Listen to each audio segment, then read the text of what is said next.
Olá pessoal, tudo bem?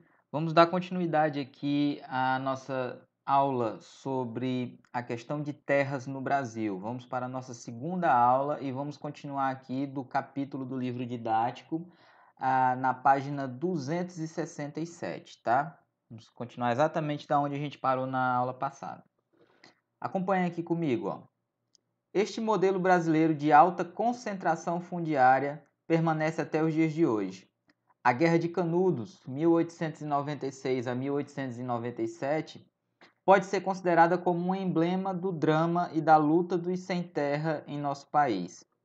Deixando de lado o fanatismo religioso que formou o Arraial de Canudos, a pregação mística do Beato Antônio Conselheiro arrastou uma multidão que não tinha onde ficar e nem para onde ir, em um Nordeste empobrecido enormemente pelo acelerado deslocamento dos investimentos econômicos rumo ao sul do país, iniciado pela expansão da lavoura cafeeira. Aqui, historicamente, para a gente situar, galera, o Arraial de Canudos, quando ele vai ser criado por um cara chamado Antônio Conselheiro. Ele era um beato, ele era um cara que saía andando pelo Nordeste, fazendo pregações, e ele conseguiu juntar consigo uma leva muito grande de flagelados, de pessoas que estavam morrendo no interior do Nordeste por causa da seca. Aí, como o autor coloca aqui, fora de lá do fanatismo religioso, porque tinha esse viés messiânico, né? O Antônio Conselheiro ele era visto como um messias, ou seja, aquele que ia guiar o povo para uma vida melhor.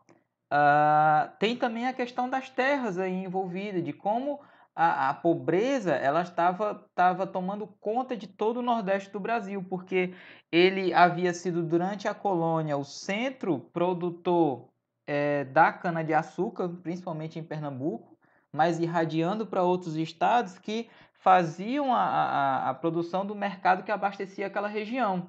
Então, por exemplo, o Ceará ele era um grande produtor de charque, de carne de sol, que servia para abastecer toda essa região produtiva, mas aí ela tinha acabado de se deslocar rumo ao sul do país, porque o Brasil, como ele adotava a questão das monoculturas, que antes era do açúcar, agora ele tinha se transferido para o café. Então, esse setor produtivo do Brasil ele saiu aqui do Nordeste e foi para o Centro-Sul, tá?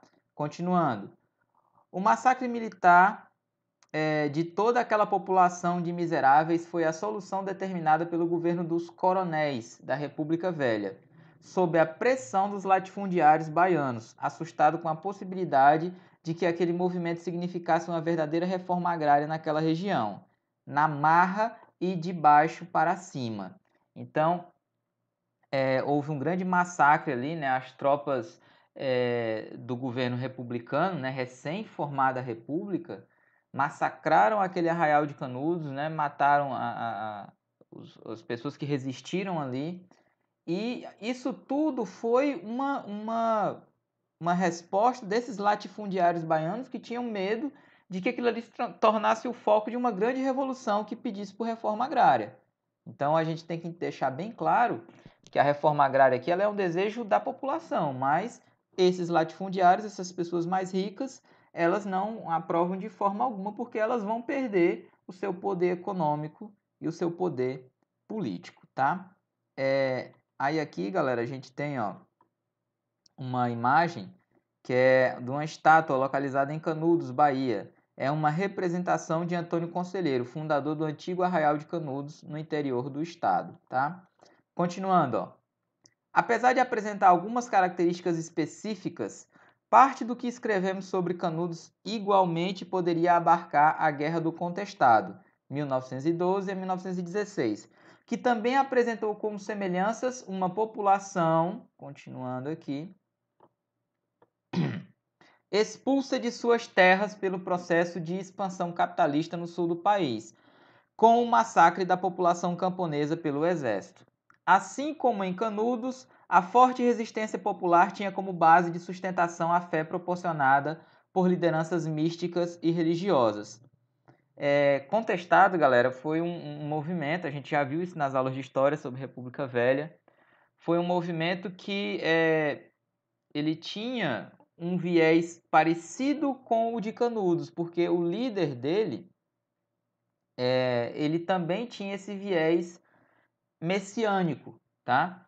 Era uma população que estava lutando ali para ficar naquele local.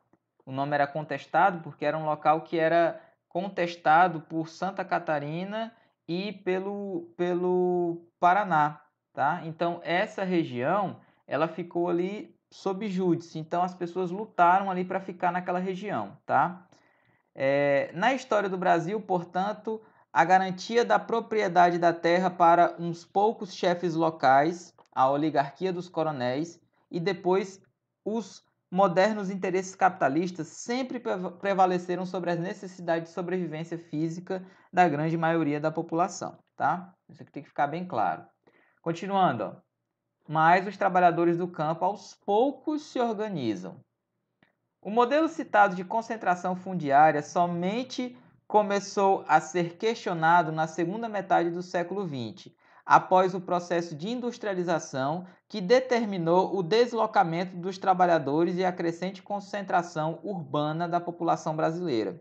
Agora, diferentemente do que ocorrera em Canudos e em outras regiões do país, a população rural tinha para onde ir, empregar-se como trabalhador assalariado das empresas que comandaram o processo de modernização capitalista no Brasil. Como operários, inclusive, esses trabalhadores tiveram acesso a benefícios adicionais e inéditos. A partir da era Vargas, após a Revolução de 1930, todas as categorias profissionais reconhecidas pelo Estado tiveram a sua carteira de trabalho assinada e uma legislação que lhes garantia o recebimento de um salário mínimo, férias remuneradas, a estabilidade no emprego e um sistema de previdência social que lhes assegurava a assistência médica e a posterior aposentadoria. Bom, então aqui ele está chegando num momento em que a República Velha aqui no Brasil ela vai terminar e vai começar um período da história do Brasil chamado de Era Vargas. O Vargas ele dá um golpe de Estado em 1930, ele participa das eleições, ele perde as eleições, só que acusando de que as lideranças paulistas teriam fraudado a eleição, ele através da força ele consegue tomar o poder, dá um golpe de Estado e toma o poder, e aí ele passa 15 anos seguidos no poder aqui no Brasil, de 1930 a 1945. Esse governo do Vargas ele teve 3 etapas. Ele teve o governo provisório, ele vai ter o governo constitucional e o último que é chamado de Estado Novo. Só que dentro desse governo Vargas, né, dessa era Vargas, ele soube jogar muito bem com o apoio da população pobre, porque como foi descrito aqui, ele fez com que o Estado pela primeira vez criasse uma legislação que protegesse o trabalhador. É chamada de CLT, tá? Então, pela primeira vez, o trabalhador teve direito a salário mínimo, a férias remuneradas e daí por diante, tá? E uma previdência social, né? O que é a previdência? É um desconto que o trabalhador ele tem no seu salário mensal. Em compensação, ele vai ter uma verba para que, quando ele possa se aposentar, ele receber todo mês uma quantia como forma de aposentadoria, tá? Continuando, ó. Porém, para aqueles que permaneciam como lavradores, nada. O tempo estacionara no Brasil Império e na Primeira República, sem qualquer legislação trabalhista, sem acesso a qualquer direitos previdenciários. Esse era o pacto da classe dominante, iniciado pelo Estado Novo do presidente Getúlio Vargas, de 1937 a 1945, que é a última fase do governo dele, e seguida pela política da República Populista, 1946 a 1964. A modernização capitalista brasileira, com as suas consequências para o trabalho assalariado, era um fenômeno exclusivamente urbano, sem qualquer incidência no meio rural. Então aqui o autor deixa claro, galera, que essas mudanças elas acontecem apenas para os trabalhadores urbanos, os trabalhadores que viviam nas grandes cidades, São Paulo, Rio de Janeiro, e que trabalhavam nas fábricas. No meio rural, os trabalhadores rurais, nada havia se alterado. As condições de trabalho deles ainda eram extremamente difíceis. Continuando. O grande problema é que somente através de uma violência brutal seria possível manter uma realidade marcada por tanta desigualdade no campo, que pretendia a perpetuação da herança colonial do modelo com base no latifúndio controlado pelos ricos proprietários que formavam as oligarquias rurais. Continuando. Mas os tempos eram outros, pelo menos para os trabalhadores do campo. Em 1954, aqui a gente já vai ter um avanço de tempo, ao mesmo tempo em que o Partido Comunista lançava uma campanha nacional pela reforma agrária, em Vitória de Santo Antão, em Pernambuco, uma associação fundada originalmente pelos camponeses com o objetivo de obter assistência jurídica, médica, educacional e funerária, entrou em confronto aberto com os proprietários de terra. Conseguiu, então, em 1959, como resultado da sua luta e da sua organização, a desapropriação do engenho Galileia, que passou a ser administrado pelos próprios trabalhadores rurais. Continuando. Esse movimento, sob a liderança do advogado Francisco Julião, ficou conhecido como Ligas Camponesas. Espalhou-se por 13 estados brasileiros e tornou-se uma referência nacional e internacional pela luta dos trabalhadores rurais pela realização de uma reforma agrária no país. Uma bandeira assumida pelo governo presidido por João Goulart, 1961-1964, fazendeiro e ex-ministro do Trabalho de Getúlio Vargas. A Lei Agrária de Goulart fez parte da lista das prometidas reformas de base de seu governo, que tanto assustaram os interesses capitalistas e seus projetos em curso no Brasil. Estes projetos eram comandados por uma burguesia extremamente conservadora, incapaz de perceber que uma reforma agrária não seria contrária aos interesses de classe. Então aqui, galera, a partir da década de 1950, um grupo consegue se unir e formar uma organização de luta chamada Ligas Camponesas. Ela vai influenciar vários outros estados que também vão criar as suas ligas camponesas e elas vão lutar por condições de trabalho, de vida para o trabalhador rural, certo? Essas ligas camponesas elas tinham muita influência da doutrina socialista, tanto que elas vão ter o apoio desse cara aqui, que era o João Goulart, que era foi um ministro do trabalho na época do Getúlio Vargas, e que pouco antes da ditadura militar, ele se elegeu presidente, tá? Só que ele vai ser retirado do poder pelo golpe de Estado em 1964, justamente porque ele tinha projetos de reforma agrária, ele tinha projetos chamados de reformas de base, que os capitalistas, né, viram como uma afronta ao poder estabelecido deles. Então, viram que ele tinha um viés, na visão deles, comunista, e esse viés era um perigo para a manutenção dos privilégios desses caras. Então, eles fizeram de tudo, se aliaram ao exército e, em 1964, deporam o João Goulart. Continuando. A experiência das ligas camponesas, assim como os outros movimentos e sindicatos rurais, independentes da liga, criados nesse período, como a União dos Lavradores e Trabalhadores Agrícolas do Brasil e o Movimento dos Agricultores Sem Terra, foi praticamente encerrada com o golpe civil-militar de 1964 e a prisão das principais lideranças do movimento. Até hoje, pelo papel que acabaram exercendo, as ligas são uma referência histórica para aqueles que participam da luta pela terra em nosso país.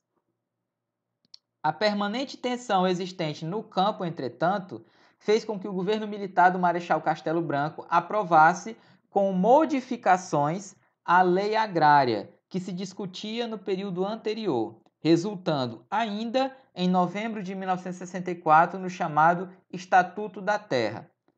Com isso, o governo pretendia, ao mesmo tempo, apaziguar os camponeses e tranquilizar os latifundiários. Nesse sentido, podemos dizer que as metas eram praticamente duas. Para reduzir a pressão dos camponeses, prometia a execução de uma reforma agrária, o que não aconteceu, em benefício dos fazendeiros, o que não aconteceu, tá? Aí continuando, em benefício dos fazendeiros, planejava a modernização e o desenvolvimento capitalista da agricultura, política de fato implementada pelos governos militares que se seguiram. Como ressalta o sociólogo José de Souza Martins, especialista na questão agrária brasileira, no livro Não há terra para plantar neste verão, vamos ver aqui o que ele falou. Essa opção de desenvolvimento capitalista implica numa composição de classes inteiramente desfavorável à participação política das classes trabalhadoras, pois diminui o seu papel político e marginaliza uma vez mais os trabalhadores rurais. No campo, a associação entre os militares e os grandes proprietários de terra se deu para concretizar transformações econômicas, baseadas na expansão do capital. Em outras palavras, a ditadura militar promoveu ou intensificou, quando foi o caso, a associação entre o grande capital e a propriedade de terras. Bom, então o que o autor deixa claro aqui? Que durante a ditadura militar, desde o primeiro governo, que foi o do general Castelo Branco, a partir de 1964, os militares eles traçaram um plano para essa questão rural, para essa questão de terras no Brasil, e prometeram aos trabalhadores que fariam uma reforma agrária, pelo menos algum tipo de reforma agrária. O que o autor deixou bem claro aqui que não ocorreu, né? Não ocorreu nenhum tipo de reforma agrária aqui no Brasil durante o governo militar. Em contrapartida, as promessas que eles fizeram aos grandes proprietários, grandes latifundiários, elas foram cumpridas, que foi a questão de modernizar essa estrutura industrial do agronegócio aqui no Brasil, tá? Então, isso foi feito durante o governo militar. Continuando, ó. Aí na próxima página aqui a gente já começa com uma imagem, ó, galera. E aqui tem a legenda, ó. Latifúndio presente em toda a história do Brasil é geralmente definido como uma propriedade agrícola de grande extensão, sob controle de família ou empresas, voltado para a monocultura, com baixa produtividade ou destinado à criação de gado. Na foto, plantação de milho em Rio Verde, Goiás, tá? Então a gente pode ver aqui que são grandes extensões de terra, geralmente pertencentes a uma pessoa, uma família, alguma oligarquia, tá? Bom, galera, continuando aqui, ó. Terra para quem nela trabalha. Os trabalhadores sem terra retomam a sua luta histórica. Após uma fase de violenta repressão, as suas lideranças comandadas pelo aparato militar, que tomou o poder em 1964, a questão agrária voltou com força no final da década de 1970, impulsionada pelo aprofundamento da crise econômica capitalista mundial, com o aumento do desemprego, da miséria, consequentemente do êxodo da população do campo para a cidade. Neste contexto político explosivo, diversos movimentos sociais contra a alta do custo de vida eclodiram nas maiores cidades sob o comando de um renovado movimento sindical, em luta por melhores condições de trabalho e maiores salários. Então, mesmo durante o período da ditadura militar, em que havia uma grande perseguição contra movimentos sindicais, acabou que no campo brasileiro, mesmo com medo das perseguições, das mortes, das prisões arbitrárias, o movimento sindical ele renasceu, tá? Nesses locais. E aí vão começar a surgir instituições que vão começar a lutar pelo direito dos trabalhadores. Continuando, ó. Em relação a essa retomada das lutas no campo, teve grande destaque o papel exercido pelas lideranças leigas e religiosas da Igreja Católica, que abraçaram as ideias da teologia da libertação, tá? Criando, em 1975, a Comissão Pastoral da Terra, CPT, um órgão de assessoria política e jurídica que contribuiu efetivamente para a organização dos trabalhadores rurais de norte a sul do país. Através da ação organizada da CPT, no sul do Brasil, que associou militantes católicos e luteranos, foi criado o Movimento dos Trabalhadores Rurais Sem Terra, MST.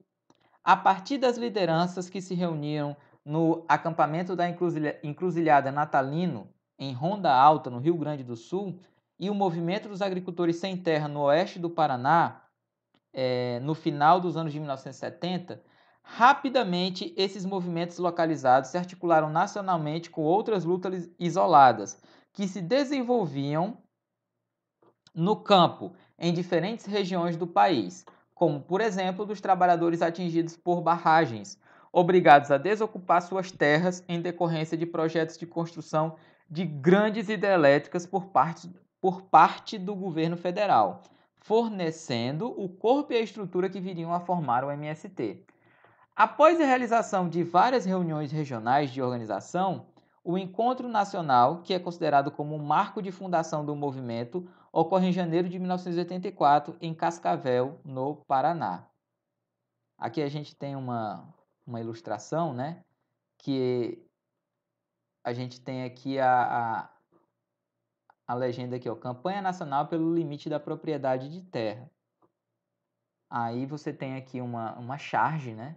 Com um empresário aqui com um bolso cheio de dinheiro, cercando todo esse local, e o trabalhador aqui sem terra, perguntando se isso, dizendo que isso tem limite, e ele dizendo que essa terra toda é dele, tá?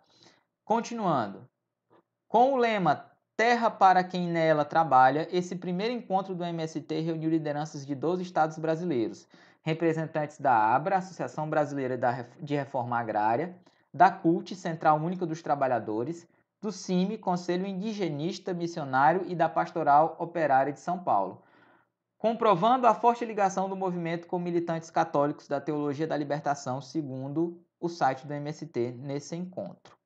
Vamos ler aqui, ó, o que o site do MST diz sobre essa fundação da organização. Os participantes concluíram que a ocupação da terra era uma ferramenta fundamental e legítima das trabalhadoras e trabalhadores rurais em luta pela democratização da terra. A partir desse encontro, os trabalhadores rurais saíram com a tarefa de construir um movimento orgânico em nível nacional. Os objetivos foram definidos: a luta pela terra, a luta pela reforma agrária e um novo modelo agrícola, e a luta por transformações na estrutura da sociedade brasileira. Um projeto de desenvolvimento nacional com justiça social, tá? Isso aqui está no site do MST e foi publicado em janeiro de 2009. O que fica bem claro aqui, que o autor deixa bem claro no livro, é que essa organização MST, ela teve como base da sua fundação uma organização de líderes católicos, principalmente dos que eram ligados à Pastoral da Terra.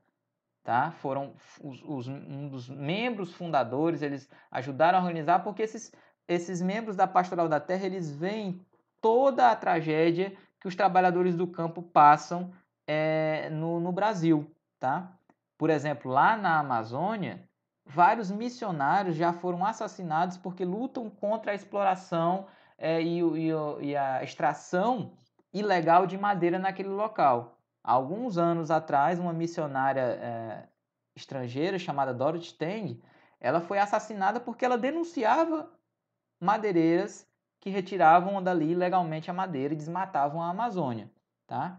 Então, muitos desses membros da Igreja Católica, membros da Pastoral da Terra, ajudaram nessa formação do MST, que tinha como base a luta pela democratização da terra, e a forma de luta deles é justamente tentar ocupar as terras e invadir e forçar com que o governo faça a desapropriação delas.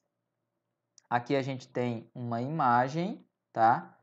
E aqui a gente tem a legenda, ó, cerca de 1.200 crianças e adolescentes, filhos de agricultores do Movimento dos Trabalhadores Rurais Sem Terra, MST, protestam contra a situação vivida pelos trabalhadores rurais e reivindicam por escola, terra e dignidade. Manifestação em Curitiba em 2007. Continuando, galera, ó. Desde então, o MST transformou-se numa referência internacional da luta dos trabalhadores rurais, encontrando-se atualmente organizado em 24 estados por todas as regiões brasileiras, reunindo cerca de 350 mil famílias assentadas. Transcrevemos a seguir o texto oficial do próprio movimento que apresenta sua estrutura organizativa. Vamos lá. Mesmo depois de assentadas, estas famílias permanecem organizadas no MST, pois a conquista da terra é apenas o primeiro passo para a realização da reforma agrária. Os latifúndios, desapropriados para assentamentos, normalmente possuem poucas benfeitorias e infraestrutura, como saneamento, energia elétrica, acesso à cultura e lazer. Por isso, as famílias assentadas seguem organizadas e realizam novas lutas para conquistarem esses direitos básicos. Com esta dimensão nacional, as famílias assentadas e acampadas organizam-se numa estrutura participativa e democrática para tomar as decisões no MST. Nos assentamentos e acampamentos, as famílias organizam-se em núcleos que discutem a produção, a escola, as necessidades de cada área e as necessidades de cada área. Destes núcleos saem os coordenadores e coordenadoras do assentamento ou do acampamento. A mesma estrutura se repete em nível regional, estadual e nacional. Um aspecto importante é que as instâncias de decisão são orientadas para garantir a participação das mulheres, sempre com dois coordenadores, um homem e uma mulher. E nas assembleias de acampamentos e assentamentos, todos têm direito a voto, adultos, jovens, homens e mulheres. Então aqui você tem eles mesmos dizendo como é a organização social deles. E aqui você nota que eles têm uma preocupação, além de, depois de conseguir a terra, tentar dar condições de vida dignas para essas pessoas que vão ficar naqueles locais. Então, infraestrutura, saneamento básico, a questão de energia elétrica, lazer e daí por diante. E também a questão da própria organização social, da sua estrutura política, né? Eles têm uma preocupação de se fizer 2 coordenadores, um homem e uma mulher, onde você tenta ter aqui uma participação maior das chamadas minorias dentro da política.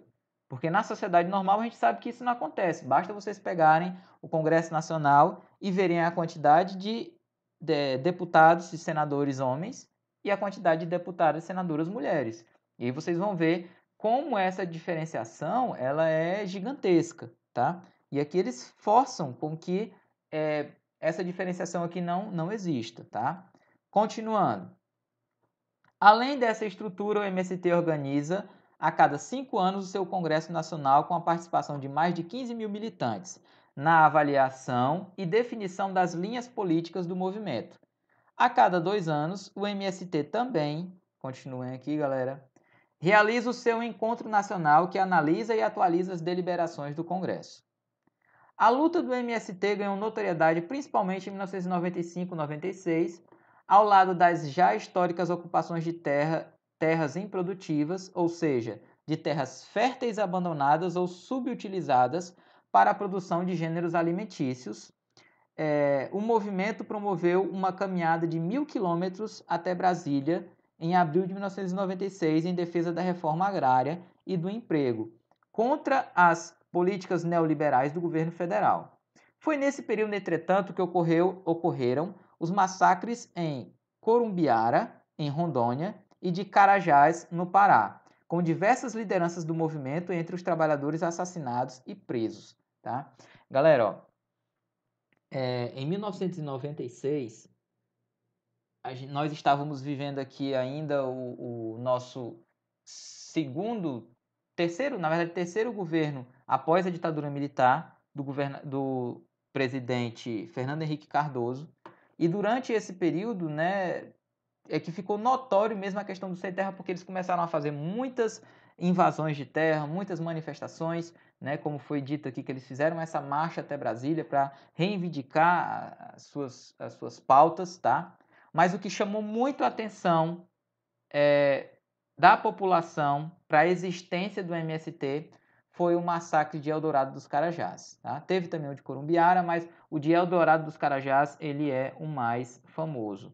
Porque o que foi que aconteceu? Houve um confronto entre polícia e trabalhadores sem terra, onde vários trabalhadores foram assassinados e muitos foram presos.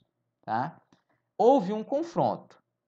houve um confronto. Não é que os policiais também chegaram lá e assassinaram esses trabalhadores a sangue frio. Na verdade, houve um confronto entre os dois, trabalhadores e policiais, mas ficava claro ali a falta de preparo da estrutura do Estado para conter esse tipo de manifestação.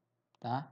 Isso aí ficou claro e gerou uma série de revoltas no país naquele momento. Né? Na verdade, houve uma grande discussão entre o direito que os trabalhadores tinham e também a questão da salvaguarda da vida dos policiais, mas isso aí é uma outra questão. Tá? Continuando.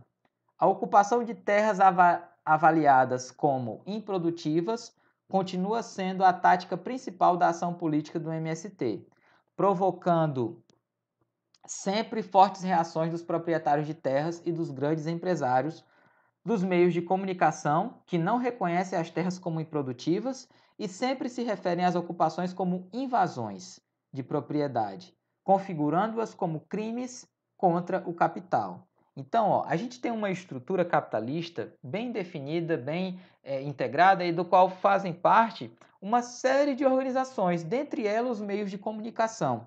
Então, é muito comum que os meios de comunicação, né, eles coloquem essas ocupações de terra, como foi dito aqui pelo autor, como invasões de propriedade. Se você tem, por exemplo, numa sociedade capitalista que te dá o direito à propriedade privada e um grupo faz uma invasão de propriedade privada, então os meios de comunicação acabam denotando que isso é um crime. E o movimento dos sem terras, ele por muito tempo, ele é colocado na grande mídia do Brasil como um movimento criminoso, tá? Só que, pela designação do MST, eles só invadem, só ocupam terras que eles dizem que são improdutivas. Aí cabe uma grande discussão sobre isso, né? O que são essas terras improdutivas? Quem determina qual é a terra improdutiva? Não, mas é uma bandeira de luta do MST. Continuando, uma revista semanal brasileira, por exemplo, além de publicar sistematicamente notícias condenando as ações do MST, reuniu uma série de informações sobre o movimento na matéria Os 25 anos do MST, Invasões, Badernas e Desafio à Lei, publicada em 23 de janeiro de 2009. Nessa matéria, a revista Veja se posiciona dessa forma. Então aqui fica bem claro, só pelo título, que essa revista ela já está fazendo um julgamento de valor aqui, certo? Ela já coloca como crime, como baderna, então ela já está fazendo um julgamento de valor, sem fazer uma análise dos fatos e deixar com que esse julgamento seja feito pelo próprio leitor, com quem está avaliando a matéria. Ela mesmo já se posiciona e faz com que muitas vezes o leitor venha a ter esse mesmo posicionamento. Vamos ver aqui, ó, a matéria. Mantendo a falsa bandeira de sua incansável luta pela reforma agrária, o MST conseguiu permanecer impune das ações criminosas que cometeu ao longo de sua existência. Há tempos que a organização não quer mais apenas um pedaço de terra, e sim toda a terra. Em reportagens realizadas ao longo dos anos, Veja acompanhou o crescimento e desmoralização e os crimes cometidos por essa organização que não possui sede fixa e sem estatuto. Então, essa é uma matéria de 2009 da revista Veja. Deixa bem claro aqui o viés político da direção da revista, dos produtores da revista, que são contrários a essa visão de mundo aqui do movimento dos sem terra e deixam prevalecer a sua visão política e de mundo. Então, quando vocês ouvirem, principalmente os jornalistas dizendo que o jornalismo ele trabalha com a verdade, com a descrição dos fatos, isso é uma grande mentira, tá? O jornalismo, assim como quase todos os viés e instituições, elas têm uma ideologia, elas têm uma determinação. Então, a ideologia da Veja aqui fica bem clara, tá? Então, ela não vai fazer aqui uma descrição dos fatos para deixar com que o leitor tire as suas conclusões se o movimento dos sem terra é um movimento criminoso ou não. Ela afirma que ele é. Então, esse é um grande perigo do jornalismo que a gente tem que ficar atento sobre isso. Você tem que ter as suas próprias conclusões. O leitor, o cidadão comum, ele tem que tomar suas próprias conclusões sobre o que é um movimento, se ele é criminoso, se ele não é, tá? E não um jornal vir te dizer o que isso, se esse movimento é criminoso ou não, tá? Galera, ó, vamos ficar por aqui hoje de conteúdo, tá? Lembrando que essas aulas aqui sobre esse capítulo da questão de terras são aulas de revisão, a gente já passou o conteúdo lá no Google Class. Deem uma olhada lá para as atividades, ok? A gente vai postar lá, além da aula, aqui no YouTube, também as atividades, tá? Acompanhem com o livro, leiam, porque esse capítulo aqui vai cair na nossa próxima avaliação do segundo bimestre, ok? Então, tchau, pessoal, e até a próxima aula.